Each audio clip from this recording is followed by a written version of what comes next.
Don't come to the club and start talking about what we've done in the past. Talk about what you haven't done anything. He's won a trophy this season. I said this season. You ain't got a trophy. This is like...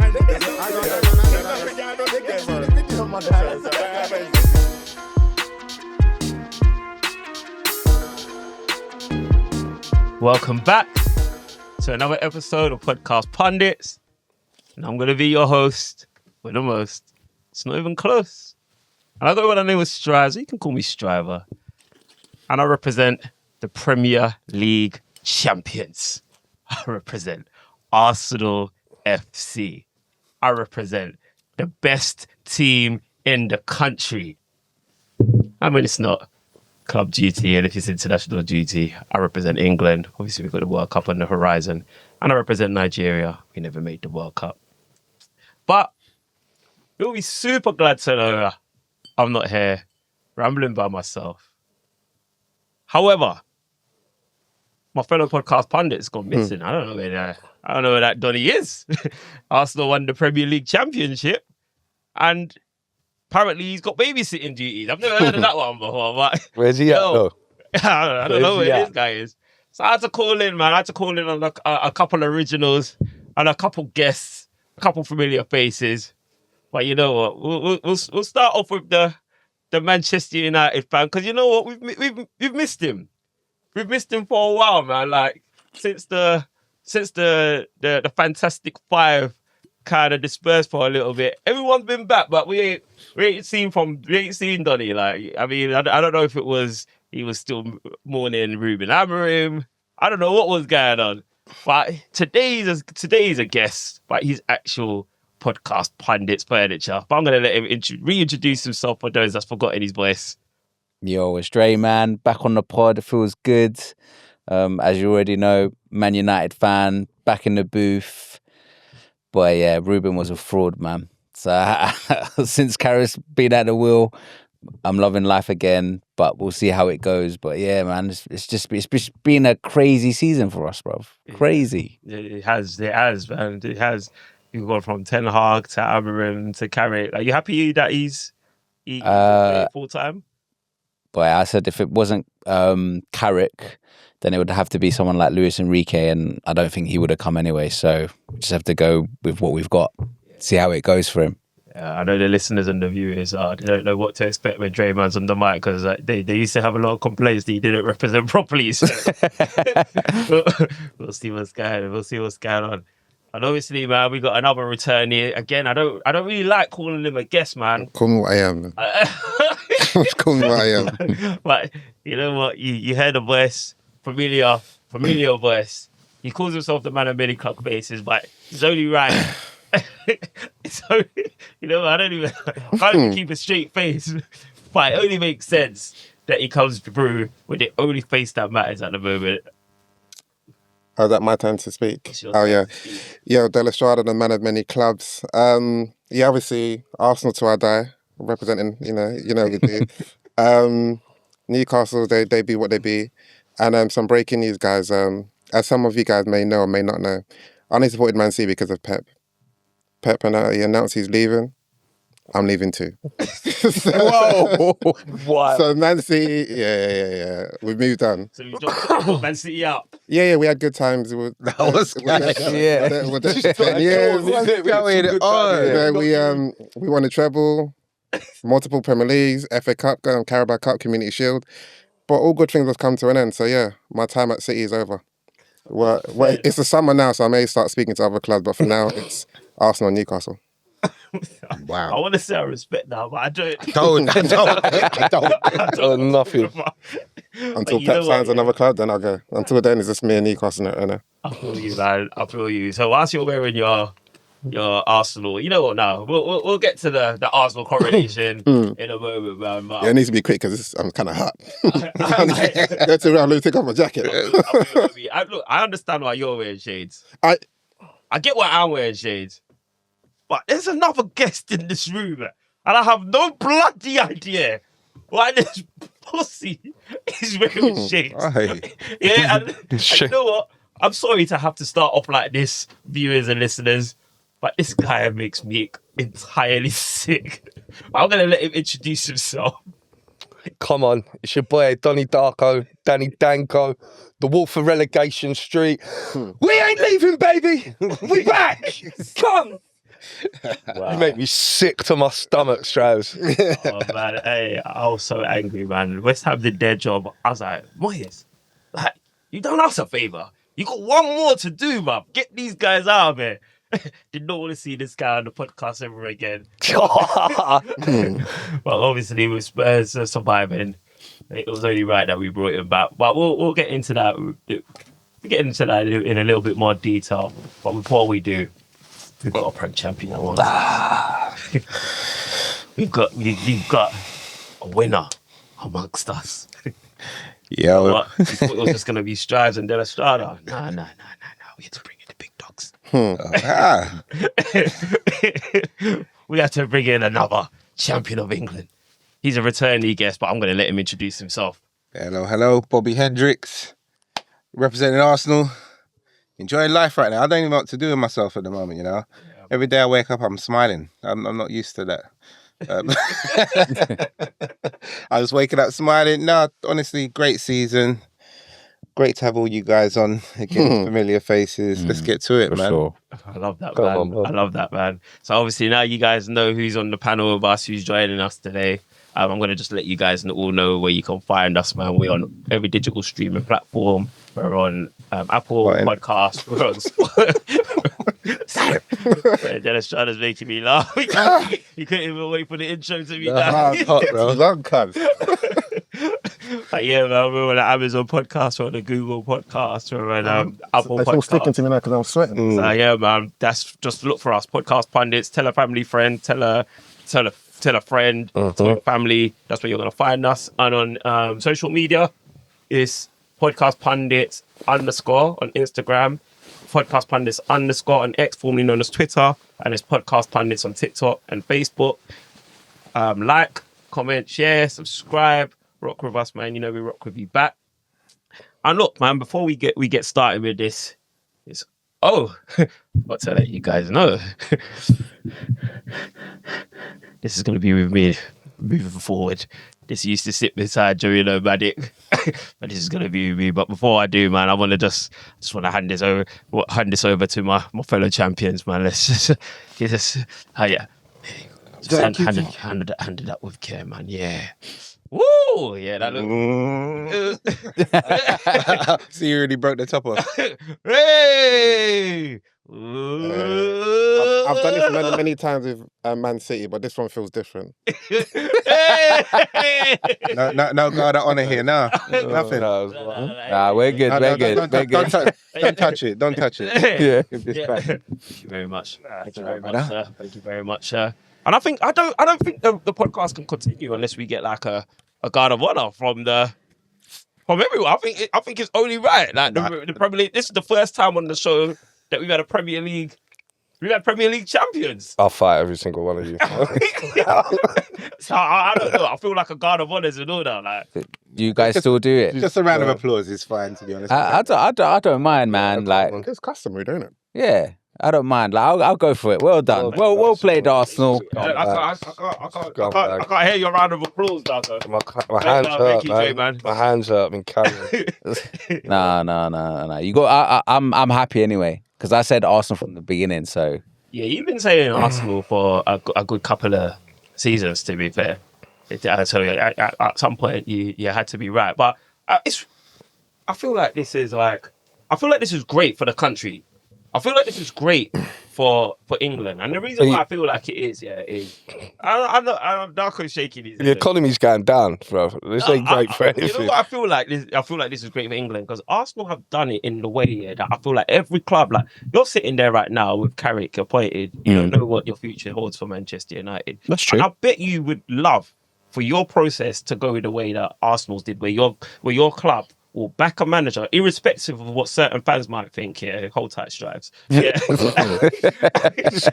I'll back your manager all the way until this guy delivers you Premier League gold, like gets you competing year after year after year, has a core of English players in the squad. You know what I'm saying? Like, Arsenal's done it the correct way, lads. I can't think of any reason why you would not rock with this project. Agreed. What was do you remember the first game of the season? I think the three of us were here, Man United, where we beat you 1-0, I think it was. Mm-hmm. And I think we'd done our predictions, didn't we, for where we thought people would end. Did you say Arsenal first? Yeah, I said Arsenal. Right. Yeah, I said 4-4 or something like that. Well, you said Arsenal I fourth? apologise. I Did you put apologise. first? Liverpool. I put Liverpool first, I think. I need to Well, I think I put Liverpool third or fourth. Is it? Yeah. There's something to definitely maybe No, do a no, rewind third. on and have a look at. But I know I definitely didn't put Arsenal first. And I had Arsenal second after City. So I said I had Arsenal second after City. And the reason why I did is because I thought Arsenal, at that time, we hadn't done all of our business. But I just thought Arsenal are and were good enough. But I just didn't know if the gaffer had enough to cross the line at the time. I couldn't remember if Isak had signed yet. I think there was a lot of like, I think we were chatting about who. No, he hadn't signed at this point. He hadn't signed, but I think we knew it was coming. And so I think it was based off of that I thought that would be like him, Salah, and Ekitike. I thought like, it's going to be a madness, but no. Glad I was wrong. What about you, Della? I said Arsenal, Man City. You had Arsenal to win it. Yeah, Arsenal, Man City, Liverpool, then Man United, fourth. Okay. So you weren't too far. Oh. But can I caveat that quickly? Because me and Strives, we always Strive always wants to beat me up because I believe in the football gods. For those that don't know what the football gods are, that's where you say negative things or potentially things that you don't think are going to happen for your team, hoping that the gods do the opposite and make it happen. So low-key, I was dabbling in football gods. Oh, okay. So you was trying to trick. I was trying to trick them. Okay. And it worked, didn't it? But I should shut up before we lose that final. No. I hear that. We'll get into that as well. Darko, so what? Where did you have Spurs finish? What was your predictions? I mean, anything was better than last season, but apparently not. Yeah. Apparently Wow. not. Apparently we're matching that energy with no Europa League medal around my neck. You notice, you see that's gone now. Yeah. In pain. But anyway, I respect the fact that you're following protocol, so to speak. Aston Villa are the new. shout out Aston Villa, man. Yeah, I'll pick them up. Pick them up all the time, man. Good final. You didn't come through with your medal. All right, so look, man. I wanted to touch on Arsenal fans in general because you know what the narrative is. Yeah, people can't stand Arsenal because of the fans. You man heard that? Mm-hmm. Yeah. I run with So that. I'm trying to think. Yeah, if that's the case, yeah. Why is it? And this is I'm opening it to the room. Why does it feel like everybody wants to celebrate with us? This doesn't feel like when Liverpool won the league. It definitely doesn't feel like when City won the league. But you see, as Arsenal won the league, it seems like everybody wants to celebrate with us. Like I've never seen I'm going online and I'm seeing content from content creators from other teams talking about they want to come to the parade. They want to celebrate with us. You seen how we locked down the City? As soon as we won the league, as soon as Man City fumbled, we turned up in numbers. We turned up in crazy numbers. On Sunday, after the obviously the last game of the season, again, we turned up in numbers. You know what I mean? Like Selhurst Park, I was there. Can't lie to you, I was there. Apparently, I was packed. Yeah, it was a Of hooligan. course you bruv. was, you little fanboy. I want to apologise to podcast pundits for not representing the brand properly, but I want to thank Arsenal for giving me that opportunity. We was at the Emirates. We came in numbers, and even then, like there's rival fans around. Like, and my thing is, this is what I want to ask you. Like, if you guys can't stand Arsenal fans the way you lot say you do, why are you trying to celebrate? But I would say, yeah, because I'm speaking from a place of being partly neutral. It's the envy. You know, it's just it's because people say you don't. I like Arsenal. I like the club. I like the players. I just don't like the fans. But all fans are very tribal.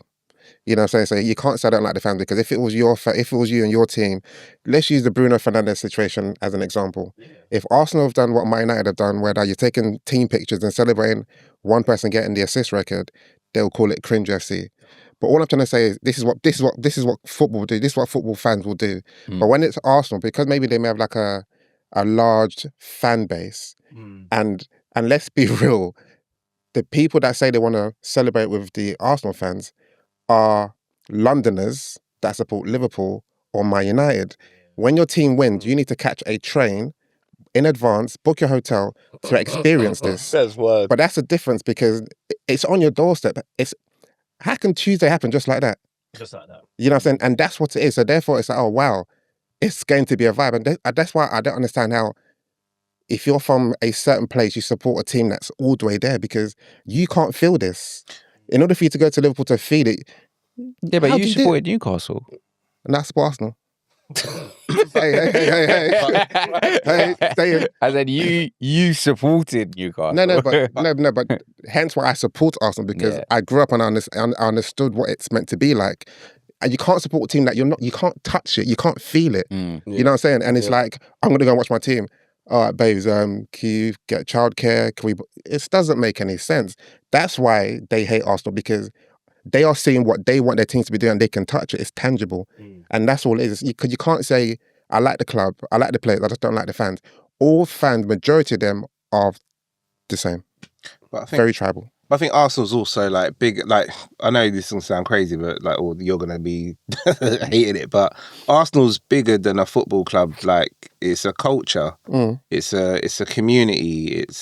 It's like we do the best collaborations, best kits, we have the, like, even musically, we just a culture. Talk it, man. And because we are that, and I think it's become very clear this week to a lot of people that maybe didn't realise that. Like, there's no other team that wins a title, and then 150,000 people just descend on the stadium like that. You just don't see. I think City's, and I might be wrong, but I think I read somewhere that City's treble or whatever they done only had something like 250,000 people or something like that, like for the parade or something like that. Whereas Arsenal just get that on a Tuesday night. Like, so I think that for a lot of people, After 10 p.m, watershed hours. bro, Crazy. and it was just, and even for me, I was stunned as well, because obviously I don't live in the area no more. So I was stunned. I couldn't believe it. Righty's out there. You got your legends out there as well. Like, you just don't see that anywhere else. So I think when you're talking about why people and rival fans, you can make a case that some of the people that say they want to come to the parade aren't in football like that.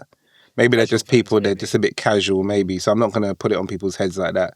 But I think with Arsenal fans, we're also so proud that we would never go to nobody else's parade. Like, I definitely think you wouldn't hear about no parade somewhere else. You wouldn't see one Gooner. I wouldn't look to see that at any fan base, really. Trust me. Like, So it's a massive for me. So now we're hearing it, and they can see the numbers that dropped. It's almost like second carnival this year. Yeah. So that's what it is. And another thing, because someone posted it in the group. Yeah. And of course, this is typical people training Arsenal. Even when Arsenal at the top, you're still training them. I think they said it had the lowest, lifting the trophy, I think was the lowest viewership or whatever, something like that. Yeah. Obviously, it's a lie, but when you think, even if you just take that into consideration, it's not low, but it's probably low because most Arsenal fans are in London. So rather than watching it in their houses, they've all congregated, even as a group in a pub or somewhere outside the stadium. So yes, it's not individual TVs watching it, but it doesn't mean there's not the fans watching it, because everyone's all congregated. But they said it was 7.4 million people in the end anyway. So No, but what I'm trying to say is the difference is okay, if Liverpool were back to win the league, Joey will be at home. The other Liverpool fan will be at home. They're not congregated together. Yeah. That's They'll only, watch it on single view. Yeah. On single Yeah, but obviously it'll still inside their house. garbage. But It's funny that you should mention that, Della, because I used to be in a group. Funny enough, Darko, you was in this group. I'm as still well, in it, and cuz. a Liverpool fan. He goes by the name of Shane. I'm name dropping him. I don't mind name dropping guys. Shout out Shane. Oh, Shane. Call these Liverpool fans. We might have to censor a few disclaimers in this episode. But look, he's sending me the same thing that Della just spoke about, 200 or so thousand. I was like, bro, does that even make sense, bro? You get more than 200,000 people watching just a game with Burnley and West Ham in it. So, and you think only 200,000 football fans, let alone just casual fans, would be watching the trophy? It doesn't even make sense. But I did rebuttal with a similar thing. I'm like, let's say that was true. Let's just entertain that stupidity is true. Like Della said, it's because we're on the streets, we're outside, we can see it. Like, you know what I mean? You got the drone images. You've seen how we shut down the whole of London. You know what I'm saying? Like, I've got a Spurs fan in front of me. He can't say nothing because he knows what he knows what Bruv, the colour. only reason you're all out there is because you can't afford your TV subscriptions, innit? Like, remember that. but Just remember that, trying to look through people's windows watching the trophy. Can I say I'm feeling very uncomfortable here? Go, why? Because he shouldn't be wearing shades right now, bro. He shouldn't be wearing shades. What are you celebrating? They're just hiding the puffy Bro, eyes it's from where he cried. 420 for me, bro. It's 420. I've got issues, cuz. Like, I'm fighting demons over here, bro. Look at me. What camera? Fighting demons this season. But- you know. but there's Let me live. You had to resort on from medicinal. Purposes, man. medicinal I'm purposes, just trying to get through. I'm just trying to get through the day. But I will say this, like in our group chat as well. I think maybe I said it last season. Do you remember? I said, what's funny is that eventually Arsenal will win something. Yeah. Which we have now. Yeah, then you've been knocking on the door. Yeah, we're knocking on I the knew door. that as a Spurs fan. I knew it was going to happen. And I said, what's interesting is that when Arsenal, because I think what we got to work out now is the vitriol and hatred Arsenal have had. We were always told win something and it will end, whereas we've seen it kind of continue. And I in the group I said something like, well, when Arsenal win the trophy, next thing it'll be like, well, win another one, do it back to back, win Champions League, do whatever. So it's like that hatred. It continues. It just continues and grows. innit? It's like it fests. And what you guys maybe the other fan bases don't realise is that us Arsenal fans, we're loyal to the soil anyway. So you're just making us stronger. So maybe the hatred needs to just stop for a while, and maybe it might mellow out a bit because you bring it, man. I want you to keep it. Like when I got that, you see, when I got the that screenshot, like to say that the viewerships were low, I laughed and I cried because I was like, because in that same screenshot, yeah, it said that Liverpool's viewership was because it was a Liverpool 3 million or something. No, the screenshot that was going around that Della's talking about, it says 6 million in there. But you see the figures you just quoted, that's the real figures, 3 million. So not only did they double theirs, they then said, oh, 100 and something thousand. I was like, you guys are... But even that, like, Liverpool came fifth, right, or fourth? I don't even know where they... Fifth. Yeah. No, but your team just came fifth. You just watch another team lift the trophy and you're saying we had more people watching it than you guys. It's childish. Yeah. How many points off it were they as well? Do we know? Oh, they were About well 20 off. points. I think we've called it a few times. It's got to be the worst defence United, of a Were Premier. you 13 or something points? Yeah. Until Yeah, Liverpool, they're 20 plus. 20 plus. Yeah, they were well off it. Oh, yeah. Yeah. All right, cool. So I'm looking at the league table now. Liverpool finished on 60 points. They finished fifth. They finished behind Villa, like... 60. Shout out Villa, man. Yeah. 20. Yeah. Yeah. It was mad. It's crazy. Oi. Say it again. How many losses did they have this season? A lot. Liverpool. They had about the same amount as Leeds and Sunderland, and they spent about $500 million. Yeah, that's what they did. And yeah, I know Joey's not here to. This is what happens when Joey's not here, you know. Look at this record That's score. why they're going to hold this smoke. And I'm getting Liverpool fans everywhere telling me that Arsenal are the worst Premier League champions. Arsenal. I'm like, oh, I even heard J-Man. J-Man's quiet in that corner. Yeah. But Arsenal's title, I have been quoting that quite a lot. But Della even showed me something before we even started, which is to do with like points totals. Because everyone's been telling us that this is a points total and blah, blah, blah. No, I've never. Wait, there's teams that were finishing on 76 points. I think like with all those things like points totals and things like that, like you have a bit of banter, but if you're going out there to find those things, Yeah, you were. do you know what I mean? You're scraping the barrel. Yeah. Do you know? High facts. And West Ham, who's just got relegated, yeah, like commiserations to West Ham, West Ham fans that look into the show. Getting relegated on 39 points. We do say 40 is the magic number, but 39 points. It's actually quite high. It's quite high. It is. Relegated. This season it is. It was. Well, I think we said it a few times. What 30 and safe, wasn't it? Like, or 40 and safe. Yeah, it's 40. typically normally, yeah. In fact, 40 and safe. Yeah. It come down. Obviously, it come down to the last day. Yeah. And to me, that goes to testify to how competitive the league actually is, because there's so many points being shared, and to be relegated on 39 points is pretty unfortunate. Well, look, worst league season we've been told ever, is what we've been hearing all year. Title race went down to the last week. Top four. Top four was decided on the last day, or like not top four, but Champions League places. Yeah. Europe was decided as well, Last and in the day. relegation, there was so much to look forward to on the last day. Yeah. You there's a can't lot tell going me on. It really went down to the wire. I think it's been personally, I know I was saying, and when people were saying in the group chat, it was mainly coming from maybe some of the Liverpool guys saying this is the worst season ever if Arsenal win it, whatever. But maybe you could say the top four or the top five may have dropped in class in the talent wise, whatever. But the rest of the league is still competitive. Yeah. So you could say Liverpool not doing so well, Man United are not doing so well before you got Carrick. But the other teams were doing well, Bournemouth were doing well, Sunderland were doing well. So it just makes the league even more competitive. So when everyone says it's the worst league ever, no, it's sort of this league sort of reminds me of the league when I was growing up. It wasn't like one team. I know Man United probably dominated it a lot, but they didn't run away with it. Yeah. There was sometimes they'll lose to a Blackburn or Derby. Yeah. But since Pep came, he's sort of not say he ruined it, but it just made everyone thought, okay, go in the league without being beaten is the norm. Then obviously Liverpool done something similar. But that's not the norm. The norm, this is the norm this season where The points get shared. yeah, points get shared and you on paper you could say this team should win. But when it happens, it doesn't materialise like that. Like Arsenal drawing to Wolves or Arsenal losing to Sunderland, this is normality. And I think hopefully people should see that. But because Arsenal were top of the league, majority of the time it was just a thing of, okay, if Arsenal win it anyway, we'll just say this is the weakest league ever. But it hasn't been. It's competitive from the very beginning. There's been jeopardy from start to finish. And this is what everyone said they wanted. I think, And also, we're Bournemouth. Shout out to Junior Creepy, innit? That's good. So. Yeah. You was gonna say something. What was it, Dre man? You was gonna say something? I was just gonna say in terms of it's just hate. It's just Arsenal hate. Yeah. It is because let's be honest, when City were up there, there weren't no hate.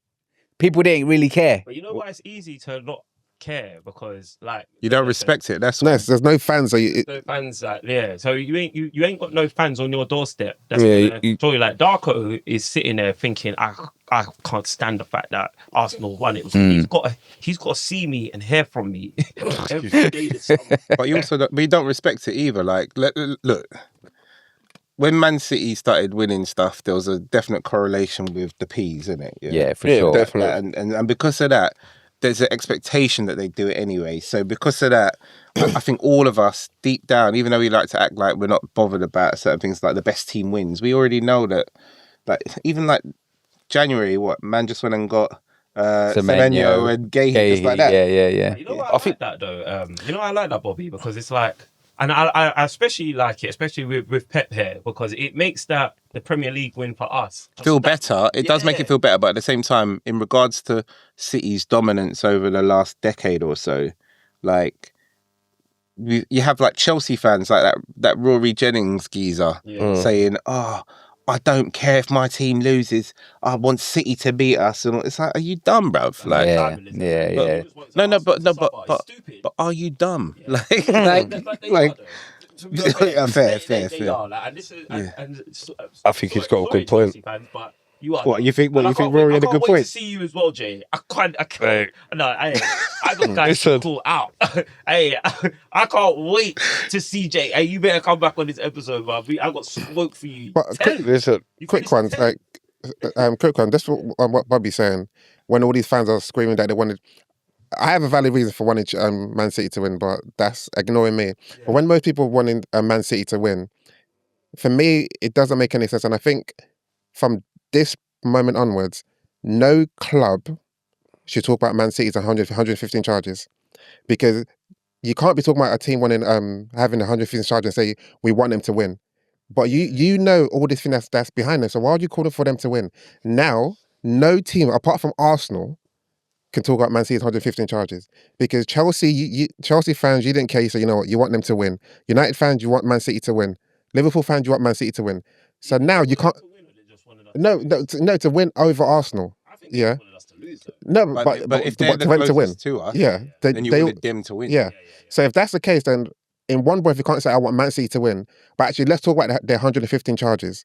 Why do you want to talk about the 115 charges? And that's why at the top of the show, I was like, this win for Arsenal, I think it represents England in such a great way. because it was honestly done. Like, people talk about, oh, Arteta spent $1 billion. Cap. What? You know what I mean? Cap. Shout out Howard Webb, head of PGA. Shout him out, innit? Shout out the 12th man every season. Listen to this, bro. Someone step in. Say something, Dre. You can listen to this. Listen, Darko, yeah. Tell them. For 2 seasons, I've cried about PGA MLL. Yeah, yes. I've moaned about Look, it. listen. And all of you lot told me to suck it up by the cup. You told me, get over it. Yeah. Look, it's just bad. It's bad. Charge it to the game. I'm just not happy about it, innit? And the thing is, I reserve the right to say something, innit? and I rate it because, and I rate that when everyone's coming up with their different narratives and stuff. But I'm just like, look, like Arsenal have, and this is why, like, I want to, like, obviously we've won the league, so we're shining light on Arsenal regardless, yeah. But why I want to shine light on, like, the way we've done it, and I want to really give a massive apology to Mikel Arteta. You deserve it, buddy. I want to really apologize to Mikel Arteta because, like, as much as I've been in arguments with Della, I've been in arguments with Bobby, I've been in arguments with my fellow Gooners, yeah, and I'm just like, guys, you love Arteta more than you love the club. And what it was, I get that they were just a bit more patient than I was potentially, because they're like, no, I can see what this guy's building. The thing is, I could always see it as well, but my patience was running thin. And the reason why I want to apologize, yeah, is because I've seen the players come out and talk about how much the pressure was on. And it's not nice when some of that pressure is coming from your own fan base. Mm-hmm. You get what I mean? But and sorry, I'll give you the floor. But I just want to apologize, not because like I didn't have points, because I think I did. Do you get what I mean? But now that we've actually won, I think to myself, if I got what I wanted and Mikel Arteta was gone maybe in 2022, because that's how quick I was trying to get him out of it. And we got in like who was that Italian manager that everyone was Allegri. Yeah. Allegri. We've had. I was asking for Alonso. I still think Alonso is a decent coach. I know he's going to Chelsea, whatnot. But we don't know for certain what was going to happen, and that's why I want to apologise to Arteta, because what he's done and how he's done it, $1 billion over 6 or 7 years. Yes, he could have done it maybe you could have streamlined it and got us there quicker, maybe, but you had to put up with Pep. You had to put up with Klopp. Like Darko said, PGMOL, I feel like you have to put up with that. And every season, you know what he does? He gets better. This year, you guys might scoff at this and you might think you're taking the piss. But no red cards. All season. No penalties conceded. Yeah, and I know you guys might be thinking, wow. Yeah, that's a wild one. Yeah, that's a wild one. But Wild. facts of the matter is, we had a discipline issue last year. This year, now we have. We didn't. Yeah. We didn't. No, but in terms of the stats, though. Yeah, but that's because they were doing stuff that, giving us red cards for stuff we never saw again. We've never seen again. And that's why I said I was moaning about it. But guess what we done, though, Bobby? He just thought, you know, I'm just going to eliminate the opportunity for them to screw us over. But me and you were beefing because with Arteta, obviously, I think part of the issue has been for a lot of Arsenal fans, it's the League Gunner thing, I call it, where there's so much vitriol against us already that when you have to deal with people cussing you out when you drop 2 points or 3 points, when you have to deal with that, because you're already dealing with that and then you're not happy with the decision he made in the game to take off somebody and put on somebody else, you're already hot. Yeah. So then it makes what you say way more aggressive. You're not looking at the bigger picture sometimes. So when you began, you're Arteta boy, that's all you are, and I'll be getting vexed saying, but Strides, if you look at what we're doing, the football may not be the most sexy football all the time, but he's playing the season. He's not like, so the games, you know, you can maybe try and sneak a 1-0 there, whatever. You're just trying to work your way through the season. That's all he's been doing this season in particular.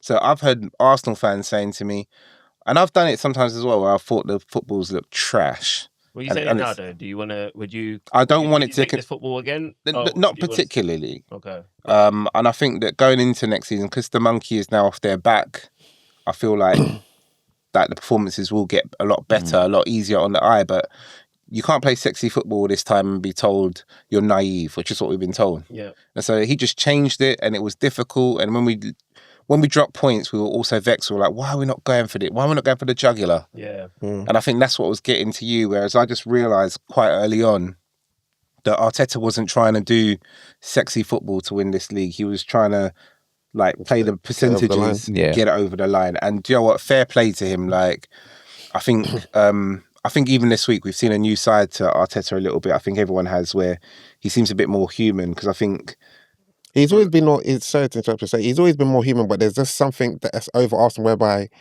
only Arsenal fans, only Arsenal can't do anything. Everyone keeps on talking about Arteta being the only one that runs down the line. Every single manager does that. We see Hertz this season accusing the refs of allowing Arsenal to waste time. We've seen Pep saying that the league's cheating. We're told Arteta's the most unbearable manager in the world, yet I'm seeing all these other managers violating.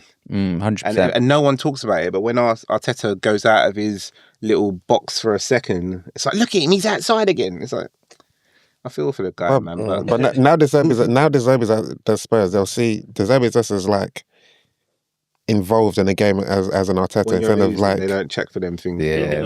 Man. What do you think about this guy running onto the pitch? yeah, but that's what I'm trying to say. Why did he run onto the pitch to celebrate Scots getting relegated? Hey, Spurs suck.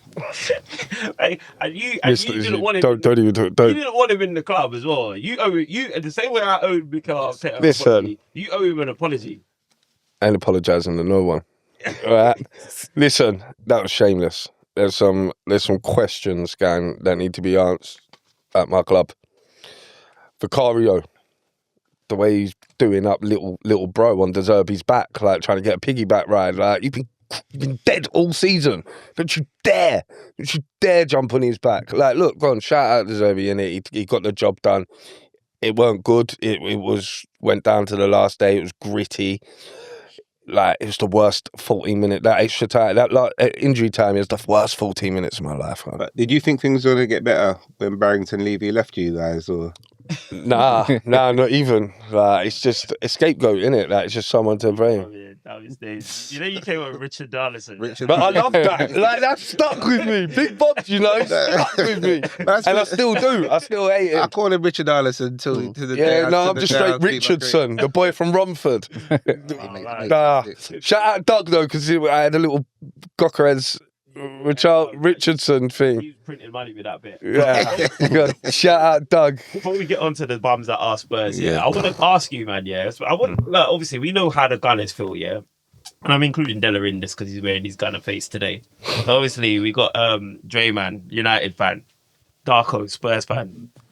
You man was following football when Arsenal last won the league, yeah? Yeah. We're talking the Invincibles, 2003, 22, 23 years ago or something like that, yeah. Lawrence, Campbell, etc. How does that team compare to the Premier League champions today? There is no comparison. You ain't comparing to that team. Like your team, do you really think your team is better than that team? Like that team. I don't know. I feel like this is a. They were called Invincibles for a reason. Yeah, they were called Invincibles for a reason. Okay. Like, what can you compare? Unforgettables. Go. That's who you are now. If we win the Champions League, what unforgettables, isn't it? Nah, no one's going to remember. Yeah, that. That's what the next step. Okay, yeah, exactly. Cool. If they achieve that next step, then I think you got to bring up this topic again. Yeah. Okay, so do you see that happening? Because I think the way Arsenal have gone out now, like in terms of they're on a high, anything can happen in that game now. Why not? So then why is it so unfathomable that you could compare the two? Like, all right, think about it. Rio, United fan, Rio and Vidic, that was probably the most formidable centre-back pair in the Premier League has seen. Well, you can compare them to a couple other Cavalier, Terry, like, and them. And yeah. But then have they kept as many clean sheets as Big Gabby and Big Saliba? They have. No, Rio and Vidic. Yeah. So I think we're like 15 clean sheets or so behind them already. Yeah. You get what I mean? But I'm talking about all the other pairings. I'm basically what I'm saying. I think Saliba and Gabby is up there. They're up there. You get what I mean? Right. So I'm like, okay, how would you compare them to like a Campbell and a Tory? Do you get what I'm saying? But Like, what's your actual question? so it's comparing how the would you two teams. comparing the last winners with this winner. I almost think that's insulting to them Invincible players because they done that. That's the Invincible. You went without getting beat. But The way you Different you've time, done though. it, mate. Different Yeah. times, yeah. The way you done it, you didn't do that. But hang on a sec, because let's just do this quickly, yeah? If you made me choose between Lehman and Raya's the keeper, Yeah. yeah? Mhm. Past the Timber or Lauren, Lauren. I'm probably going Timber, if I'm brutally honest. Because Lauren, he had mistakes in him, more so than Timber does, for sure. Centre-back, Saliba, Gabriel, I think I'll probably take them over Campbell and Toure, honestly. Left-back, Ashley Cole, clear. Yeah. Then you're getting into that midfield of like what Vieira, Pires, yeah. Lundberg, and Gilberto, or and that's tough to break into. I think maybe only Declan gets in there. Yeah, you definitely will have a case. Declan will have a make a case. I don't know if I can make a case for. Declan gets in there potentially over Gilberto. It's different time. Look, different football. Different It's a hard comparison, man. It's hard. But I think I understand it because I think our forward. I think because what everyone thinks about is the forward. Yeah, the That's forwards, how they yeah. lethal. Like Lundberg, Yeah. 15 plus a season. Pires did, and then Thierry's Thierry. And then even like Uncle K was around. Yeah. Just numerous players bagging goals. Players bagging goals. So it was. I think we look at it that way. The squad now is dope. The squad then was cool because dope as well. You had your Will Tods, you had your Yeah. Silva was crazy. Yeah, Parla. Rest in peace. Rest in peace, Eddie. Yeah. But Clichy. Listen, it's different. It's different times, and it's let's go back to what you touched on earlier. It's the Premier League's evolved so much since the Invincibles, but they respect it. Like I said, I think it will come down to this Champions League. Champions League. Like the Champions League. And before the Champions League, just on what you're saying it's not. I think it's not. The question is, okay, who's the better squad? Who's the better team? It's so much who's got the better achievement. And if this squad wins the Champions League, of course they have a better achievement. But when you say who's the better team, you can't really compare teams because one is different areas. But as Bobby was going for, when you go for player, it's like, okay, I'll take Timber over Lauren. What did I say, Lauren? But do you really need to be doing that?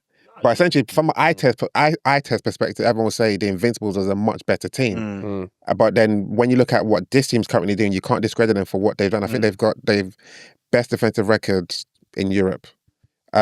People may say you may criticize the attack, but as a team, I think Arsenal still scored a number of goals. I think we scored the most goals again. I think we goal.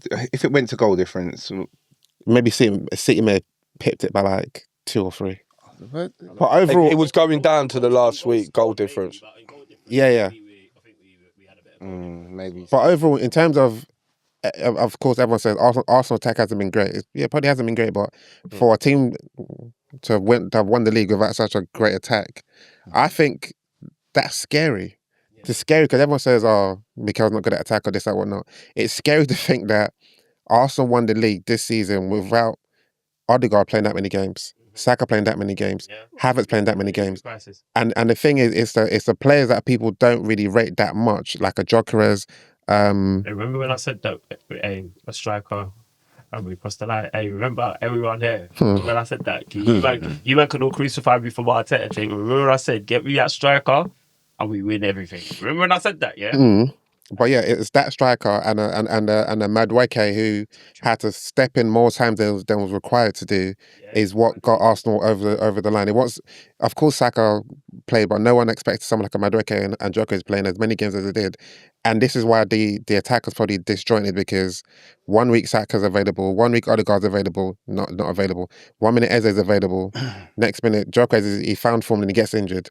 Then Havertz comes in, breaks down. Jesus comes back from injury. Everyone thinks he's going to contribute. He doesn't really do that much. So the attack didn't do much, but overall as a team, it was a very good team.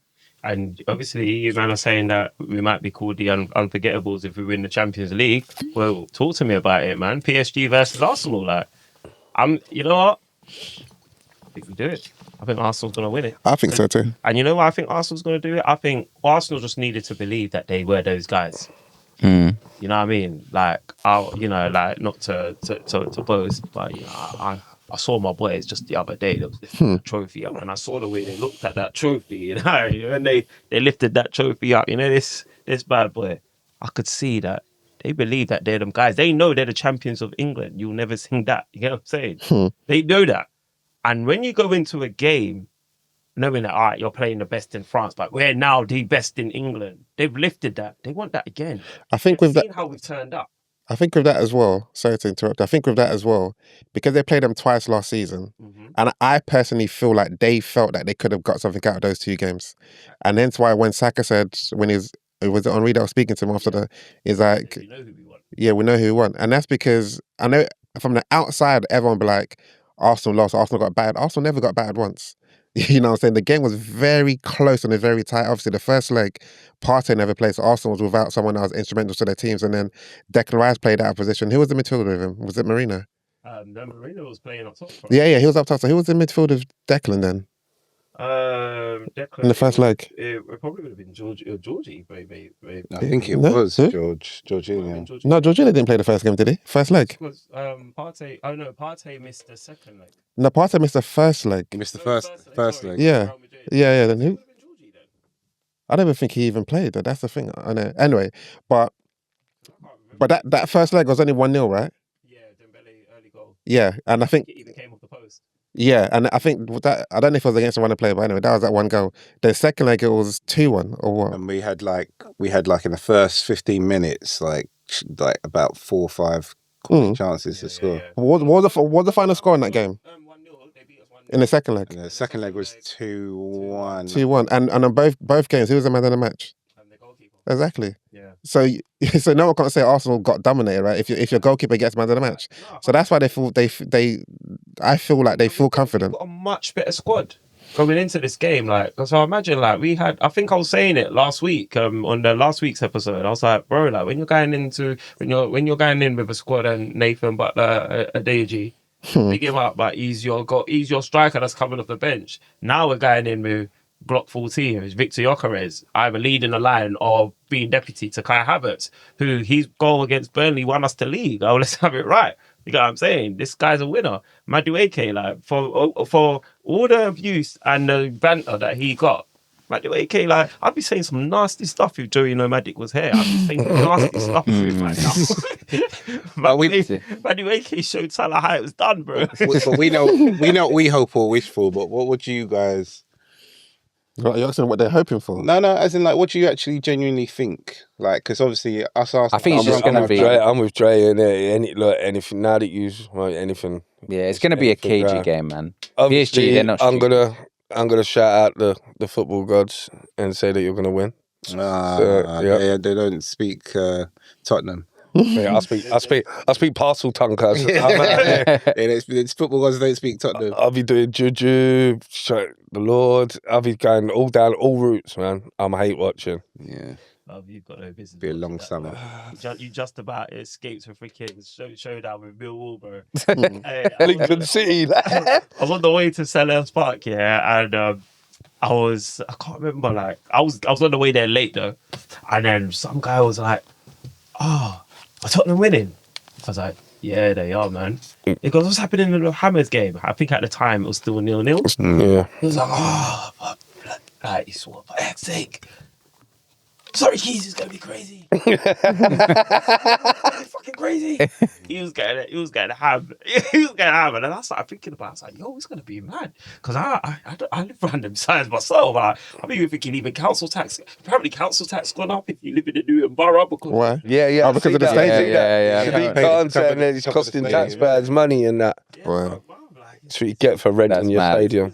Cycling. That's madness. But, man, I feel like it was a passing of the guard somewhat this weekend because there was a lot of farewells in it. Pep Guardiola's leaving as Della. Yeah. Obviously, Della's renounced the City affiliation. I'm leaving. He's leaving with the rest of the backroom. Salah's staff. leaving. Yeah, man. Stones is leaving. Yeah. Bernardo Silva. Yeah, a lot of. I mean, we just touched the West Ham. They're leaving the Premier League. So West Ham fans. But yeah, man, like it's almost like a bit of a passing of the guard somewhat. Do you get what I mean? Because it's like I don't know, like with Pep leaving, and obviously, like, we will all have our opinions on Pep. Like, I don't know where you man stand on it, but I think Pep He's the greatest ever, man. He's one. Yeah, he's one of it, but I think you might have to say. But then, like a Raf that I'm looking at Raf. Imagine I didn't even see his facial expression if I went to him. But if you're bringing up the 115 charges, then I'm not saying you're bringing them up because of it, but I'm like, if you are a person that brings up the 115 charges, does that kind of like it's not really relevant, really. To him because his coaching is the coaching. Yeah. I think for me, what Pep didn't win the league this season, didn't win it last season. That last season was when De Bruyne left. And all them, some of them big boys left. The ones that, and all them guys that left, a lot of them were there from before he even came. Yeah, so when you're talking about, like, I'm hearing that people say, "Oh, greatest Premier League manager ever." It's still Fergie for me, and I'm an Arsenal fan saying that. What do you think? Yeah, I think there for sure, because I think Fergie, I saw that guy wash and rewash over and over. Yeah. And Pep, I know he's won the League Cup and the FA Cup this season, which is still, it's no easy feat still. But I think that the one thing he hasn't been able to escape is the fact that he's been a bit of a checkbook manager, and also, you know, the Barcelona team he inherited was Rijkaard. Of course. Yeah. The Bayern one was, I can't remember the cat that was there, but Ruminec, not Ruminec, who was it? Can't remember. Whoever that geezer was in it. No, sorry, whoever you are. But yeah, like, so he's always taken over the best team in the league already and just taking it further. This was his opportunity to show that he could actually wash a team and go again. I think he showed that, though. And I don't. I was gonna say I think he did. I don't think he has. Because go on, you go first. No, all right. So obviously De Bruyne has left. What have you not? He's brought in Chucky and these man. But he's also kind of brought in Haaland. He had to almost renovate City's playing style to suit Haaland. He showed he could win in playing that style. I know that he's not won Prems back to back, but that's more of a credit to everyone else, Arsenal and Mighty Arteta. Yeah, but then not just that. Yeah. He's brought in Semenyo and he's brought in Gueye. He recognised a need for those players, whatnot. And the Semenyo, like, although we look at Semenyo now, like, oh yeah, that's a ready-made solution. But no one was talking about Semenyo the way he was talking about Semenyo just even a year ago. You know what I mean? Maybe this season, because of how good he was this season. Last season, Him and Gabe, they were the best players first half. Not best, top rated. But top rank in the first half. I'm talking about Prem proven again. Yeah. I'm talking about going from Centurions and looking at their points totals since. The decline is just. But is that an indictment on Pep, or is that the league getting stronger? Is that exactly? Is that the league getting stronger? This is where I'm at, because I'm like, because if I can't sit here and argue that the league getting stronger and actually it's impressive that Arsenal's won it, and then say, oh, but Pep's point tally's got less because. That's part and parcel. But he's still up there. And he's up there, exactly. He's up there each time. Do you get what I mean? Like, even though, like, I think Arteta is probably the only one to finish above him 2 seasons in a row. Yeah, I think so. Yeah. Because of this record that he's got. Like, he doesn't go back to back without winning trophy. So he signed out at the right time. I'm glad to see the back of him, to be honest. Yeah, he did. It's going to be different. It's going to be, it's I allowed you one earlier as well. I allowed you one earlier. No, because I wanted to co-sign it. I had to just pause myself. And I went and paused you. I think the conversation, exactly what you said about the Fergie and Pep is, because you didn't have them, you weren't hearing 115 charges around Fergie. There was no money in football at that time. Yeah. He done it through Fergie done it through pure tactics. No, he paid as well, but then I think he also tried to unearth gems at times. Obviously, went both ways. No one knew Young Park. Exactly, that's what I mean. But then you'd also have like your Jemba. I think even Vidic. We didn't know Vidic. In saying that, you can say that about Pep as well. Like, there's some players. Kuzanov. Maybe never Kuzanov, but like I personally, I feel like the reason why if we're talking about Pep versus Fergie, the reason why I'll edge it to Pep slightly is because he's done it in Germany, he's done it in Spain, and he's done it in England, and we can say he's gone to the best teams. But when he took over Barcelona went top. They went top. He took over the team from Rijkaard, where Barcelona they weren't performing. Hadn't they just won champions? No, When did no, he take over no. Barca? They had a bad season. That's why Rijkaard left halfway through the season, something like that. But yesterday had Eto'o and them and there, but it was still Real Madrid that was dominant. Then he took that team and he dominated Europe. Then he went to Bayern Munich. Fair enough, they just won. I think they just won a treble beforehand. He couldn't win Europe, but everyone says, you know what, he changed Bayern Munich style of play completely. Then he comes to England and everyone says, what you did over them places there, you can't do it in our league. And he goes, okay, let me see. No, no one said that. But when Pep first came, everyone said you can't replicate what you've done in Europe here. They said that. They said you can't come and do tiki-taka, this, that, whatnot. He said, okay, cool. First season, he didn't win it. Fine. After that, he's dominated. And people could say... He's had the better. I think to Raf's point... yeah, he's had money. Yeah. Yeah, but let's not let's not forget, Man United were dominating the Premiership because they were the dominant team financially. Yeah. How many records did they break? Rio Ferdinand, Rooney, Cantona. They broke so many records to buy the best players. Teddy Sheringham, okay, your best player. Everyone that was good, they say, you had a good season. That Dwight York, come. Sheringham, come. Berbatov, come. Rio, come. Yeah. So of course you're going to be the best league. You're going to be the best team. Fighting for that. You know what I'm saying? Season. So if you're going to say Pep is a checkbook manager, so was Alex Ferguson. They bought players when they wanted to buy players. Yeah. And money though. Yeah. Obviously different money, different times. So everyone can say Pep has spent like $1 billion, but inflation, you have to factor that into it, whatever. But they both spent money. We can't say one spent and one didn't. Yeah. Ferguson spent money. Pep has spent money. And of course I feel this is. And the interesting thing is that people, the same thing they're going to use to like slap Pep in the face, oh yeah, he's a checkbook manager.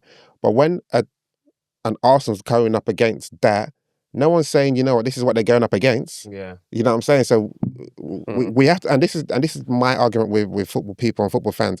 We just have to be consistent. Otherwise, if we're not consistent, there's going to be holes in your own argument because it doesn't make any sense. Yeah. Which one is it? Just stay consistent and say, you know what? Yeah, this is what I think and this is what it is. I am glad he's gone though, because I think that we are like the period of football we're in now. Obviously, you see Fabregas doing bits at Como. Yeah. Xavi's come. Alonso's come to the Prem now. Yeah. You've got young Mikel. Arteta's only like 44 or something like that. So you've got all these like younger kind of So it was managers. 10 years since you stepped down from playing for Arsenal, wasn't it? Yeah. Till 2016. Yeah. Imagine that 10 years later, and you wonder. Yeah, so he's only manager. He's only. I'm Roberto Mancini. No. So I was going to say Arteta's only first person to. their first job. No. First person to win the league with the team that they played for No. Okay. in England. Yeah. Okay. But I think it's His first job, that is impressive. which is Now you're saying impressive. Because it's funny. You see, my whole thing, with Arteta is just my whole thing is I just didn't think he could cross the line. But I argued with like Tech Fresh has been on this episode. You owe me money as well, you puss. Yeah, but Tech Fresh has been on this episode telling me that Emery was better than Arteta. And even though Arteta didn't have what Emery had by way of accolades, I argued like to high heaven and low hell that Arteta was better than Emery. So I rated Arteta, but I just didn't know if he was going to be the man that took Arsenal across the line. I thought he'd be successful elsewhere. So for the fact that he's now done it for Arsenal, you see, for me, he can stay as long as he wants, mate. But nah. I think it's just refreshing. I think like going into next season, I think when we do our league predictions again, it's going to be interesting because we obviously got Alonso now. You know, one game a week. One game a week. Yeah, they're not European football. Yeah. And then Carrick's now full time, and he's like Arteta years behind potentially. Yeah. So I think we're definitely, and then De Zerbi if he stays. De Zerbi, Maresca. Yeah. So there's a lot, and they're all of the, like between Alonso, Arteta, Slot. These are mentioned Slot. I didn't even mention it. So it's not staying. Hey. The mad one. Bro, everyone said he was the best manager last season. Yeah, like, you can't come on, but I man. say that to say, like, I think there's a like, obviously Big Daddy Pep has been like the overlord of the league. Yeah, Mm. yeah. I think now we're at the point where there's But is this the very time for Arteta to shine though? so Because this is this. That's Do you why see what I I'm thought, saying? man, Is this him at the helm? No.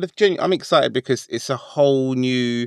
Dynamic. Because it's always there like, but City. Yeah, Whereas I hear now what we'll be you're there like, saying. oh, hang on a sec. But is it Definitely. Maresca's City. Arteta's Could be. time to shine. It could be. It should be. It should be. I agree. It should be because I think like Why should? because with what we've achieved Bro. this season, regardless of what happens in the final anyway, like there's progression again. Yeah, I was gonna say the natural And then- progression. and then you're looking at he's got a squad that as strong as it is now, there's still so much space for I improvement. agree. Mhm. I agree. Yeah. Like we're talking about guys like Julian Alvarez, we're Yeah. talking about Junior Krupi, and we're talking about all these other players that have. We know there's certain players that probably have to leave, like Gabi Jesus. You know, Yeah. I love him personally. I think he's a fantastic footballer. Trossard, Martinelli. Trossard, Martinelli, but He kind of left and put a post up that seemed a little bit like a Yeah, everyone's saying, but yeah. Yeah, I don't And then think you're missing, man. Norgard's not going to stick around either because he only got like minimal minutes. And Yeah. they're talking about Ethan might be going, which I But hope doesn't happen. Norgard's won more premiership than Steven Gerrard. Yeah, I this see is what- mad. Yeah. Joey, Yeah, this is mad. I like it. I'm doing lazy football analysis. I'm here. That's what it comes down to. Because Joey will say, I'll break things down. I'm like, that. Have you won the league? So now the analysis is based on the fact that Norgard has won the league. Yeah, True. but like I said, there's still so much space to improve the team we've got. Obviously, Yeah, Ben yeah. White's probably going to go. Yeah. So injury prone. So I think that obviously depending on the summer we have, we could be going into next season looking Mbappe? at everybody like give me. Come No. on, so let's stop that, man. No, take let's it, be though. real, man. No, it's not You real. know what? I don't know if I would personally. No, But you I wouldn't, don't want to there's get no- into that combo. Star that. I don't. Yeah, exactly. Yeah. I don't know crazy. because I've just seen this guy go to clubs and they don't win. You saying? He scores, but they don't win. Yeah. Yeah. Yeah. But, So is it like a obviously- selfish player? Yeah, a little bit. But you think a little he bit. is? But then obviously you, man. Obviously, I'm looking at the couch, and you, man, have got managers to look forward to. You got your De Zerbi, you got your Carrick, and obviously Bobby's breaking it down, talking about how he's excited about all these managers coming to fruition. If Carrick playing, like when Arsenal plays the final, I think that would be 23 games more than what Manchester United played this season. Carrick's now in the Champions League. The group stages isn't no easy feat. No, You're not not anymore. used to it, so I'm gonna let you know what's been popping now. Yeah, it's changed now, buddy. There's more games. It's more competitive. You're playing better teams. We had a little moment when Carrick was playing a couple of games a week. Would you say? And then the results dropped off a little bit. Now I don't know if that was just coincidence. Where are you at with that, Dre, man? Like, what are you thinking for? What are you thinking for your season? That's coming. We need a better squad, man. We can't play with the same squad at the moment going into the Champions League. It's impossible. Because I don't know if you caught last week's episode. Marley Marl made a return, and he had a few things to say, man. There was a couple of players that he wants to see more from. Oh, Well, it depends, innit, who goes in and out. Like, there's rumours that Jose might even come in for Della and players like that. So, I Della think to that- Real Madrid, yeah. yeah, apparently, who knows? But I just think in terms of even our squad depth, I've said it before, like, you just need to mix a lot more experience in there But as you well. guys talk out both sides of your mouths as well, United fans. I've heard all season Sesko is better than Gyökeres. I've heard that Mbuemo is better than Saka. I've heard that someone told me Luke Shaw's better than Calafiori and all these men as well. I've heard Benny Yoro, what's his name? Oh, Eleni Euro, yeah. I don't know. Is it Benny, Yeah. Benny Hill, bro? I don't know. I've heard that the butcher, the baker, what's his name? Martinez. Lucho, yeah, whatever his name is. I've been hearing that these men are all better than the players I've got. Like, and I'm being told Arsenal ain't that good. But then when I then speak to guys like yourself, you say that there's some of these guys that need to. Like I said again, like, we need to mix it up, man. Like, there's a lot of players that I'd still bring in to just Like bring who? a bit more experience. Like I've said before, like up front, I bring in like a Welbeck. Yeah? I bring in a Welbeck into the squad. Yeah, Danny I bring Returns. yeah. Well, but like that. Yeah, bring in like a Bowen. I'd bring in like these kind of experienced players that people think, oh, you're just chatting rubbish. But you got to realise, Man United of old, we used to have But I think a lot of I think players. you're past Welbeck there, bro. I don't think we're past Welbeck, bruv. Like in terms of like Šeško is not at that level where we need him to be. He's good. He's young. Still dunking, isn't it? Yeah, he's like we need people to like home them in. I know like we've always had like players of short term caliber in our team. So like even like a Welbeck, I think he'd do a world of good with a young player up front, just to get them going. And the thing is, Welbeck's not dead out here. No, he's not. Nah. Do you see what I mean? And it's like these Like little Ollie plugs, Watkins, something like that. Yeah.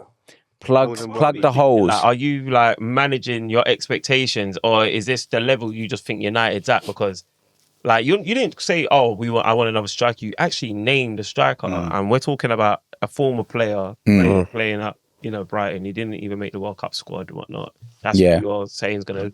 That's the guy that's gonna take you into the Champions League. And Well, I was just saying squad. Well, the first thing I said was squad depth. What about Casemiro going? Like, Yeah, that's a who takes Casemiro? Well, apparently there's rumours that we're going in for Edison. So Atlanta. yeah, which I'm not too sure of. What's that guy from Sporting? The one that's got the Arsenal tattoo. Is he from Denmark? Sporting, yeah, the Danish guy. I can't remember. Hugemland or something like that. What is he linked to United? Yeah? Is he linked as well? We have Haven't to. he met your club with an Arsenal tattoo? No. What are you saying about? What are you talking about, bruv? You went for Eze when you knew who Eze was, bruv. He didn't have no tattoo though, bro. It wasn't on his skin in the changing room, bro. Using God. We never made it to that changing room. You would have taken him though. Wait, in a second. Yeah. What are you saying for Mboma? Can he keep this up? Because for me, I think he's dropped off a little bit. Like, are you? It's painful to watch. He won't be able to keep up with more than like one game a month. Well, yeah, exactly. That's what I mean. But Mbemo. Yeah. I think he'd be all right though in terms of What's wrong? the game. The games won't be the He issue. fell But off when they only had one game a month, so now you're going to have two games a week, 3 games a week. Have you heard about Ahmad? Was meant to be. Ahmad's better than Saka, though, isn't he? Apparently, but I don't know where he is anymore. it's the thing. You're naming like I've doesn't said even these fit, things. So obviously, there's a lot of fans out there that say a lot of things. So, but we just have to be a bit real. I like that you can acknowledge that because as an Arsenal fan, I'm told how unbearable we all are. Maybe not me, but painted with the same brush, innit? Yeah, no, 100%. You and your banner air. I think it'll be interesting to see also who Carrick can bring in. Like, because obviously he's an ex-player, but I don't know what kind of players are looking and going, oh, actually, I want to go and play for Michael But is Carrick. Carrick bringing these guys in? Ain't he got people above him? Who have people above him, but I'm sure Carrick will have some kind of say. He will have some kind So of say. going into next season, then, do you think that this third that you got, obviously there's not an asterisk on it, but obviously you played one game a week since January or whenever it was. I think whenever you went out of the FA Cup or whatever. What are your honest thoughts about next season? Obviously, it's going to depend on the players you get in, but do you reckon you can maintain a Champions League spot, or do you reckon this is just a bit of a false dawn? I don't think it's a full storm. You'll never really know until you're in it. Like, and to be honest, Carrick's always performed well with the big teams in the league. Like, it's all on there for people to see on his record. Like, he's not fudged his record, kind of thing. Do you know what I mean? I know they've played less games, but Are you excited about your future with him? I think you have to be to get behind a manager. Like, you know. I mean, that's the right thing to do. But genuinely, like, okay, like, do you look at your next 3 to 5 years and you do see a Premier League trophy in there? Do you see major trophies in there, like an FA Cup, European success? What does it look like? I think if we could base anything off what Arteta's done, he had 6 years. So Well, you got But that question is still valid. So within that 6 years, do you think Carrick can do something for you guys? if he can make 6 years, who knows? Yeah. Like, because I think time's of the essence with us. But it's about, I guess, from an Arsenal experience that we've had, and we've already discussed it earlier, like, there will be noise. Oh, 100%. And there'll be periods where maybe over the course of 6 weeks, you're not picking up points and you look horrible and, you got injuries and whatever. And because we're in a very social media football space at the moment, in football in general, like, a couple of bad results and suddenly it's like, he's not the man. Then also, and the worst part of your fan base is actually, for me, your ex-pros. Yeah. Your Roy Keanes, man. your Scholes, Yeah. your I hear guys that. that whenever you drop a couple of points, they're like, he's a baby. What's he doing? Yeah. Like, and then you guys bite with it. We all bite with it when that happens. And it's about maybe staying in the cut a bit longer and weathering it. Yeah. One of the problems that you've had is It's Man United. It's a tough job, man. Let's just be honest. Like, it don't matter if you're an ex-player. It doesn't matter if you're a top level manager. It doesn't matter if you're a fraud like Ruben Amorim. Whoever's gone there has realised it's a big job. But I don't think anymore. I think enough time has passed now that you can actually deal with what you actually are at the moment, which is you are a giant. But you're not a sleeping giant. Like, I think that's a bit cruel to call you that yet. You mentioned something about Roy Keane, yeah, which, funny enough, that actually brings me to something I wanted to ask, actually. Obviously, with Bruno breaking the assist record. Oh, yeah. That's something you guys are really celebrating a lot, yeah? I'm not celebrating. He just done it. He just done it. Fair play to him. He quite blasé for you. I just said fair play to the guy because I wanted him out of my club last season because we needed the money. So I was like, he's like one of our biggest assets that we needed to kind of offload to maybe bring in other players. He's stuck with us. He said that he's not fulfilled his dream with Man United. He wants to win more there. So I applaud him. So obviously from going from I want him out of the club, so now he's like, you're seeing the club almost center. The whole PR is about Bruno, about the assists. You know what I mean, soon as he broke that record. I mean, some people are saying that assist shouldn't have been given. It was an own goal, but it's a different conversation. But soon as he kind of broke that, he started taking shots again. He just like, it almost became about that individual accolade. I mean, that's for a right reason for me. But I've always gone Odegaard over Bruno for me. I just think Odegaard just suits like the team, Arsenal, the way we play, and everything more. And that's just me, and no one's going to be able to convince me. And now he's a Premier League champion and he's about to play in the UCL final. And I don't think has Bruno ever played in a UCL game? No, he hasn't. Yeah. So yeah. So well, he hasn't played in a final. I think he meant to say final. But has he played a game though? How many games has he played? Oh, we've been there before, like when we got dumped out the group stages. Knockout competition. Good. Yeah. Okay, fair. No, but he might get a chance to because you're in the thing. So obviously, do you change your mind now? Like, is Bruno a man that has to stay for? He's got the attributes of being the captain at Man United. That's what he's proven to me. Yeah. Look, for me, everyone knows this about Bruno and me. I don't really like the dude. You told him that, yeah? I'm telling you now. Yeah. No, I think it was the Liverpool game where you guys got banged up 7-0. And towards the end, he was gesturing to be subbed. He pushed the linesman and he was upset when he didn't get subbed off. And I just said to myself, this is not a captain. Yeah, and taking that further to today, when he did that interview when he matched Henry and De Bruyne, and he was talking, and you can see it was all about him. It wasn't. He said, his fault. Yeah, no, because Opta's he's doing loads of like PR opportunity. Like Opta's, I understand. United are like almost remind me a little bit of Arsenal, where it's always about them for the media. But even our most arrogant players, when I say arrogant, even when we had Aubameyang when he was like our main guy, Aubameyang, even in the moments where he won us a FA Cup or whatever, it was very much about, the team, we've done it, we've whatever. He was very much still talking about the team, even though we knew it was about him. Whereas Bruno has always been about Bruno. And I think that obviously he assists, that's his job, like, and that's what he's good at, I suppose. That's his main thing. But there's like a very singular thing about Bruno, which has been there from when you got beat 7-0 till today, that I still see that I don't particularly like. But obviously you can't deny that he's done. I think you can't always put it into that. I get what you're saying though. It doesn't look good. You're a captain. Yeah. Always lead by example. Don't lose your head. Yeah.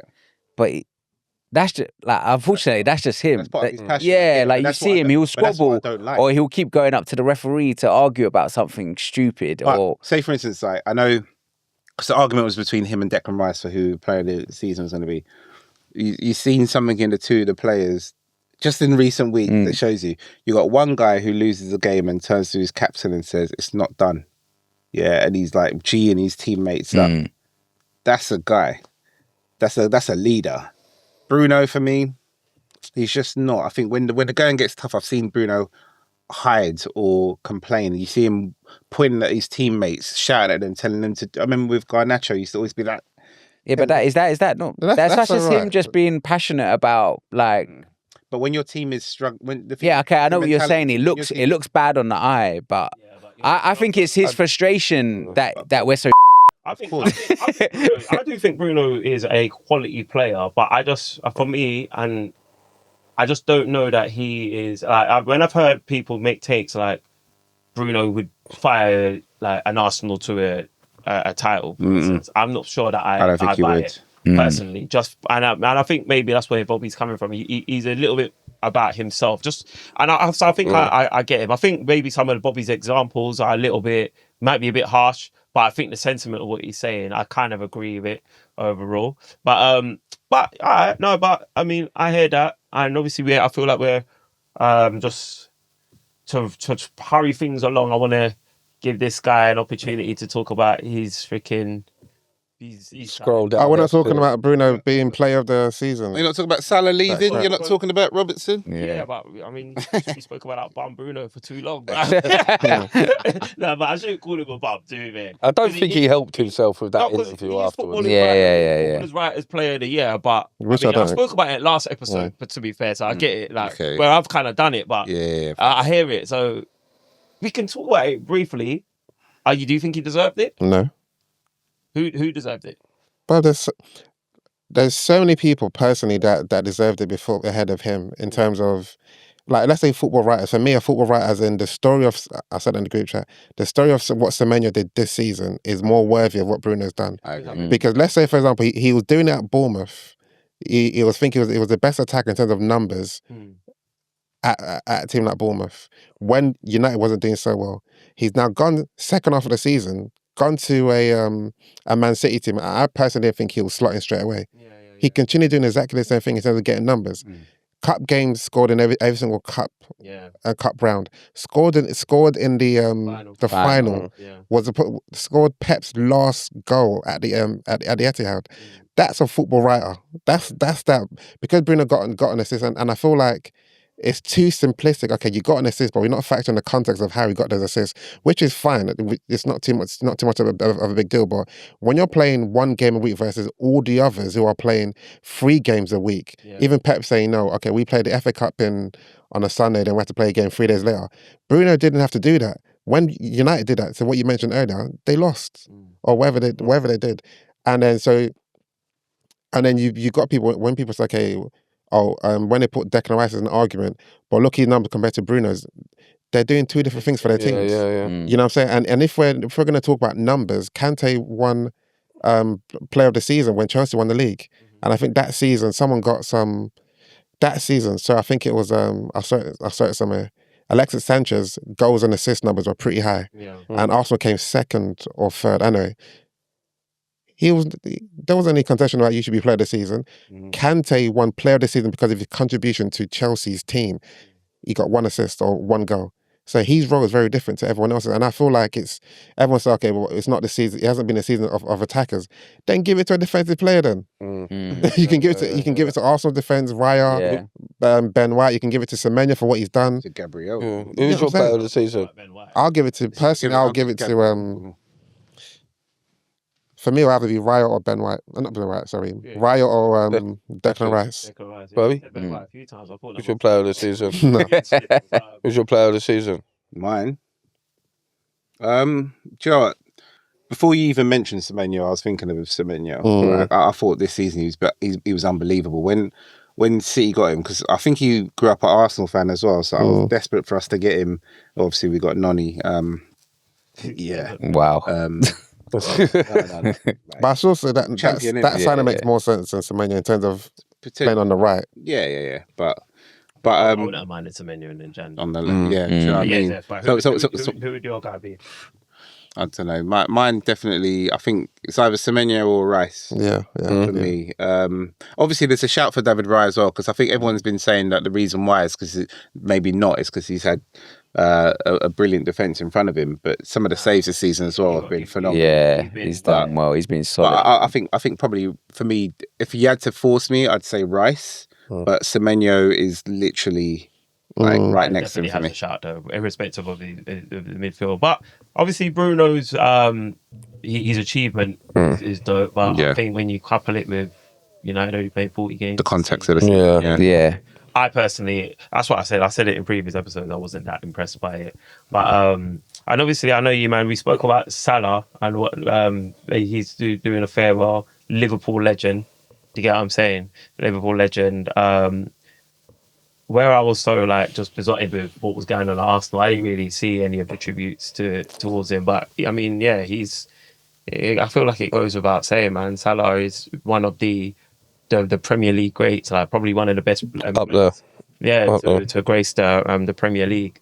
I think his attitude sometimes lets him down, or sometimes he makes it about like about the interviews and that he does the talking out and sometimes. But I mean, the best players tend can to do that. be egotistic. Yeah. You know, Mbappe. I said I wouldn't probably have him at an Arsenal because it seems to be all about him. But I mean, I'm probably like one of very, very few that think that way. Like anybody takes Mbappe at their team, and I think Salah is like, dare I say it, he's in that category. Like if Salah becomes available in his pomp, you take him. You know what I mean? I think he's in there with your Hazards, like top players of the season, your Thierry Henry's. You know what I mean? Your Kevin De Bruyne's, like Salah ranks up there. So yeah, he's definitely going to be a massive miss for Liverpool alongside Robbo. Yeah, so Liverpool's definitely on the brink of a now. But you say massive miss though, but this season he isn't really contributed to them. But then I know what he's done in the previous seasons. And I get that. Yeah, no, that's what I mean. Like what happened to him, like the demise of him. Well, Father Time was always going to happen to him. That's I told Joey that, man. But there's other factors as well, which is that Liverpool's style in bringing in Verts and their actual style of play on the slot is different. That Liverpool's attack used to be like real, like shoot the gun and everyone goes. Yeah. Because Salah even play that level. Exactly. No, but maybe not. But I think like, you know, when you got a manager come in, because when they won the title with him last season, a lot of it was still very much Klopp. Yeah. It's when he's actually had to do his own thing and bring his own guys in is when things have started to crumble a bit, because these guys are used to rock and roll, whereas he's a little bit more jazzy with it. I suppose that's where Salah's come in with his statement. Yeah. But he can't make that same and say we want to do rock and roll football. Rock and roll means we all attack and we all defend. Yeah. Salah, you can attack, but are you gonna drop back? You're gonna defend. Yeah, exactly. I think it was the beginning of this season, everyone said they targeted Salah's side because they knew he wasn't going to track back. So we can't play rock and roll football, especially with you in this team. Yeah. So it was very ironic that he's talking so publicly about something that he's quite key in. Yeah. I mean, definitely. But that being said, though, Liverpool, like I think, like I'm glad that Liverpool are in the position that they're in now, because I mean, BVD's probably he's had a good season scoring wise, but I think he's on the slide. I think Konate, I don't care that whether he or not. You get what I mean? Robbo is on his way out. Isak seems to be injury prone, and that's And that Kirk wasn't as hot as they thought he was going to be, isn't it? Yeah, that was a shock. Was he injured again? Yeah. Because I'm surprised I didn't see him in the last game of the season. I think he did get injured again. You know, apparently that's why one of the reasons Arsenal didn't go for him. Well, because of his injury record. Yeah, I think one of many things, they looked at him, but I think they said they wanted to go for obviously a bigger squad as opposed to just investing in one player.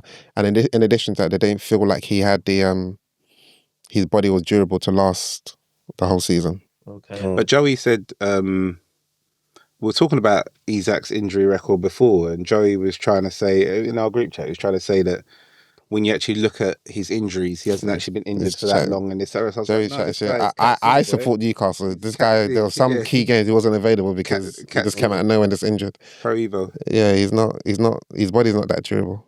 Yeah.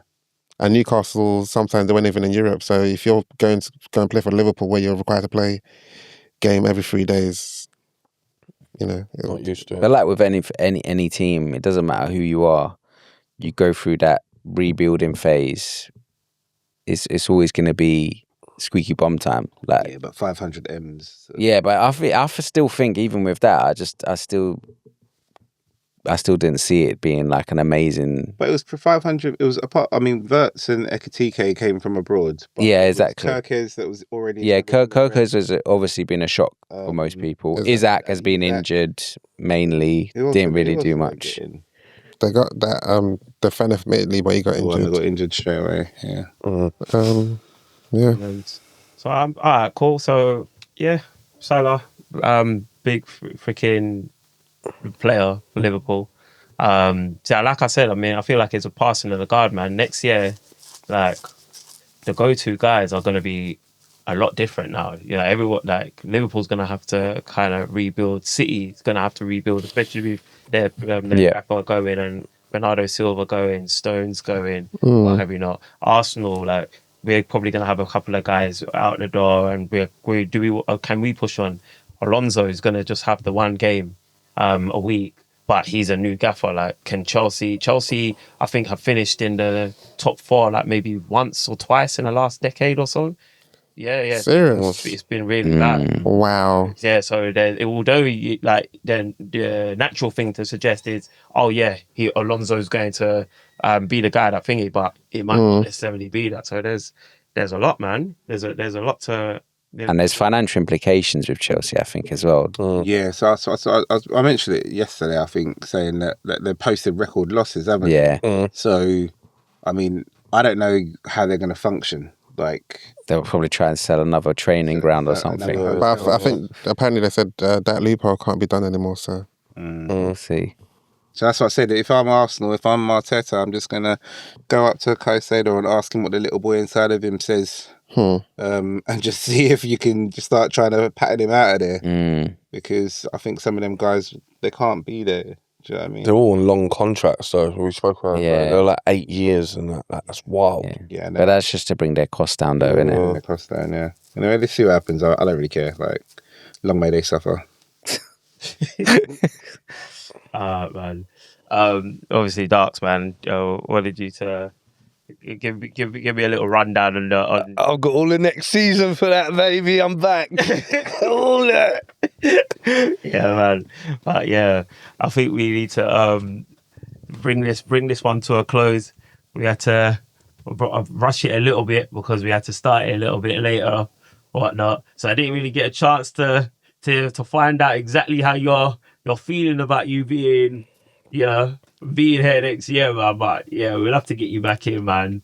We'll have to get you back in, yeah. But just a quick synopsis. I'm guessing, are you feeling happy with De Zerbi leading you through, like, or are you thinking? Listen, I'm happy, innit? Like, I went before now. Yeah. I don't even think, I'm not too sure if I still am. Like, this season's been so terrible. Like, you can never see the light in the dark, innit? So for a long time, I didn't want De Zerbi. He couldn't do anything for us. I called Thomas Tank. I said he was a fraud, catfished. Look what happened. Yeah. Henry VIII, then that came and went. Listen, he's got a new season. Just give him a whole season, innit? See how he does. See how he goes. Well, because the one thing I would say about you guys is, like, you guys started playing like you believed in yourself. I don't even think we did, no, man. I ain't even rated the performances under De Zerbi. We've just been getting. He gave us a win in 2026. I was happy. Okay. However, I'm still not. I'm still screaming at my telly. I'm still screaming at my players. Okay. Like there's. But then with the short time he's got available, you're not. Look, I give him that. Look, he came in. He got the job done. Just about. West Ham still won their last game. We didn't comfortably win that relegation fight. Yeah, you know what I mean. It was horrible, but we're back, innit? We live to fight another day. Season though, read that moment where Xabi Simons scored that goal and tried to. Oh yeah, that was mad. Oh, that was mad. So he celebrated and he thought he done the thing, and you guys conceded like 2 minutes later. And he's on the phone to his agent, giving it now. Listen, there's a lot of players I want that I want out. Like I'm not. Romero, happy to see the back of him. Gone. Even Mickey. Yeah. Like I'm not happy with the behaviour. Mm-hmm. I'm not happy. Simmons, he's got nothing left. He's been getting bullied round. Wait, it's his first season though. Yeah, I read something today. Like he weren't expecting the Premier League. Yeah, now he's missing the World Cup, man. That's harsh, man. Was he German, isn't he? Who else? I think I'm P45. I'm P45 in everyone. You just want to gut though. Yeah. I'm Richardson. Shout out my boy from Romford. getting gone. Is it? I was saying in the group, I was saying to Doug beforehand, like, I want to see that player in the championship. That Richardson. I want to see him in the championship, man. I wanna know So who cat-footed, I man. want to know who you will bring Actually, in. who do you keep? No, we Yeah, Solanke exactly. get Solanke fit. Who do you keep? Solanke's my Solanke. striker. Yeah, get Solanke's my striker. Yeah. We'll probably have to get you back in. I'll be back next season, baby. Yeah, unfortunately, this guy's back, man. Yeah. Yeah, so we have to get you back Start hitting my phone up then, cuz, innit? Alright, man. Well, look, man. Look, I wanted to get into the whole. We didn't get to chat on the whole England thing. You know that Thomas Tuchel's work. So don't think we've forgotten you guys, listeners. Yeah, but obviously time's just against us. But we didn't get to talk in the whole the England the World Cup call up. Premier League team of the season. But we got the rest of the we got the rest of the sessions to do that in. Quickly, I'm gonna go around the room. Back pages. We're all familiar with it. Start that way, please. Yeah, you got. I'm gonna give it to Arteta, man. Yeah, fair play. Gonna give it to him. He's come under a lot, man. That guy, he was under a lot of pressure. He's come through the woods, and he's got one more task to do. If he can do that as well, boy, like he can go for. He's basically on his way, man. He's saying he could be the greatest Premier League manager of all time. Not about of all time, man, but you know, he'd be up there for Arsenal for sure. There it is. Darko, you got someone for me. But I ain't gonna take anything away from Arsenal and that. But my back pages go to my player of the season because no one mentioned him and he was underrated. And I just want to shout out Michael Oliver. Yeah, that's for you, cuz you've done this, isn't it? You got a back pages. Honourable mention to Pep. Like he served us well. So wish him the best, wherever he decides to do in the future. But I think back pages has to go to Mikel Arteta, similar to what Dre has said. I think for all the ridicule he's been getting, for all the things, I think it was just good that he got over the line, Arsenal got over the line, because I think if Arsenal didn't get over the line this season, I just couldn't see that core being able to push on. Yeah, because how many times can we keep on getting second? Maybe they would have said, let's give it one more season, but I think it's good that they've done it now. And when you hear Declan Rice talk, Saka talk, and they just talk about some of the things that we don't see that Arteta's doing in the background, I think, you sort of got to give him credit. And let's this is his first job, and he's won the league. He won the FA Cup, Community Shield, 6 seasons or 7 seasons, whatever everyone wants to call it. You have to give him credit. What was it? Thierry said, give me some finals or whatever. You wanted to see finals, yeah? Gave you finals. He's giving you finals now, so... Everything. Yeah. Bobby? Obviously, it's easy to say Arteta. Definite credit there. But I think maybe even Stan and Josh Kroenke, Yeah. I think that there was a lot of criticism for them early doors. There was a point where we were going to talking about getting the Spotify guy to buy Arsenal as well, Stefan Eckel, whatever his name is. And Stan Kroenke decided, I'm going to give this to my son. This is going to be his baby, his project. Yeah. Backed the manager, made the backroom changes he needed to make in Edu and getting in Berta, and actually putting a big focus into the actual football club. And we've reaped the rewards of it, to be honest. So I'll definitely give it to the Kroenkes, because it's very rare to give owners their props. Most of us are talking about how much we hate our owners. Yeah, I hear that, yeah. So it's good to actually see an ownership model that actually listened to the fan base as well as the requirements needed. And They listened to the fan base, but they got it right. Do you know what I mean? But they got it right. Yeah. And speaking of the fan base, that's who I'm giving my back pages to, man. The fan base, man, they've supported through the lows, through the highs. It's been 22 bloody years, man. Like, if you were old enough to have witnessed the 2003-2004 season, you would have never imagined we'd go 22 years without winning it, and to win it and then to rock up and show even the casual fans that just showed up out of, ones that probably had given up on football and decided, you know what, we've won again, dusted off their kits, showing up. I think it's been glorious, man. It's given the boys belief. I think it's done a lot for the city. It's done a lot for the club. And when we win the Champions League, it'll probably be down to the belief system that the fans He said it. back in. See Bobby's face. But can I ask you a question before we close? If Arsenal had won the Carabao Cup, do you think the celebrations would have been just as big? I think it wouldn't have been just as big, but there would have been a lot of celebrations. Because it's a lot of you guys giving Arteta the credit, and I think it would be more so for him, like just for him to get that monkey off his back. Like the job wasn't done, so you were not gonna. It wouldn't be just as big in March, of course not. No, that's what I'm saying. Yeah, but it would've been. I'm saying, do you think? Because obviously, Oh, do you mean if we had won the Carabao Cup and then gone on to win? no. Yeah. If you had won the Carabao Cup, because it would have been the first trophy in 4 years. I don't know. So do you think it would have been just as big? Because we'd still won like 5 years ago. It had to be this. Yeah, it had to be this. And I think whatever happened, it would have been this big. This is what we've been hit with. We've been hit with major, like we're always told it's the Premier League or Champions League. We've done it, so Yeah. So hopefully we do too then. But look, let's wrap this up. It's been the podcast Pundits. It's been your boy Dre, man. It's been your boy Darko. It's been your boy Della. And it's been your boy Bobby. I'm Strize. Together we've been the podcast Pundits. We'll be back same time, same place next week, man. Peace out.